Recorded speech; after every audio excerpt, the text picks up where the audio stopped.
Good morning అండి. నా పేరు డాక్టర్ దుర్గానాథ్, కన్సల్టెంట్ ఫిజిషియన్ నేను విజయ సూపర్ స్పెషాలిటీ హాస్పిటల్ విజయవాడ.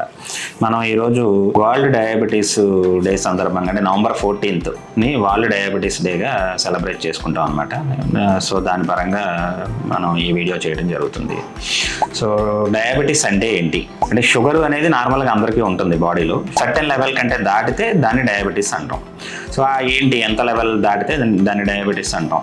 దీనికి American guide lines, Indian guide lines ఉంటాయి. అమెరికన్ గైడ్ లైన్స్ అంటే FBS అంటే ఫాస్టింగ్ బ్లడ్ షుగర్ని 80 to 130 లిమిట్గా తీసుకుంటాం. More than 180 after 2 hours of food తీసుకున్న తర్వాత మోర్ దాన్ 180 ఉంటే దాన్ని షుగర్ కింద ఉన్నట్టు తీసుకుంటాం. ఇండియన్ గైడ్ లైన్స్ RSSDI అని ఉంటాయి, research society for study of diabetes in India అని. అవి మనకి ఇండియన్ గైడ్ లైన్స్ అనమాట. ఆ Indian guide lines fasting blood sugar more than 126 ఉంటే దాన్ని మనం డయాబెటీస్ ఉన్నట్టుగా తీసుకుంటాం.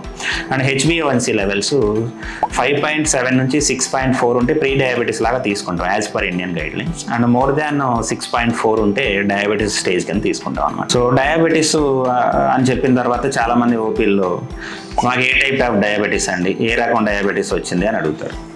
యూజువల్గా మనం కామన్గా వినేది 2 రకాల డయాబెటీస్ అనమాట. టైప్ 1 డయాబెటీస్ అంటాం, టైప్ 2 డయాబెటీస్ అంటాం. ఇంకా జెస్టేషనల్ డయాబెటీస్ అని, తర్వాత ఇల్నెస్ డయాబెటీస్ అని వేరే ఉంటాయి అన్నమాట. బట్ కానీ మనకు మెయిన్గా తెలిసేది type 1 diabetes and type 2 diabetes. ఏంటి టైప్ 1 అంటే ఏంటి, టైప్ 2 అంటే ఏంటి? టైప్ 1 అంటే మనకి మామూలుగా బాడీలో షుగర్ని కంట్రోల్ చేయడం కోసం ఇన్సులిన్ అనే హార్మోన్ తయారవుతుంది.